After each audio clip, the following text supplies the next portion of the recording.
بہت سے لوگ سوال کرتے ہیں کہ مفتی صاحب آپ نے ہمارے روحانی علاج کے لیے جو رقیہ سننے کے لیے دیا ہے یا رقیہ پڑھنے کے لیے دیا ہے، ہمیں اس سے زیادہ فائدہ نہیں ہو رہا، ہم کیا کریں آخر؟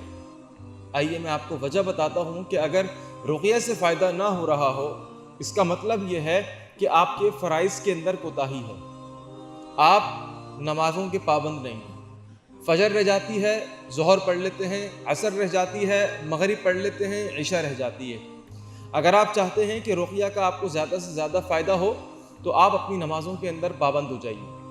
کبھی کبھار ایسا بھی ہوتا ہے کہ انسان نماز بھی پڑھ رہا ہوتا ہے، صوم و صلات کا بھی پابند ہوتا ہے، پھر بھی رقیہ کا فائدہ نہیں ہو رہا ہوتا، تو اس کا جواب یہاں پر یہ ہے کہ آپ کے لوگوں کے ساتھ معاملات خراب ہیں، حقوق العباد کے اندر آپ جو ہیں وہ کوتاہی کا شکار ہو جاتے ہیں۔ حقوق العباد پورے کریں، رقیہ کا فائدہ ہوگا انشاءاللہ۔ السلام علیکم۔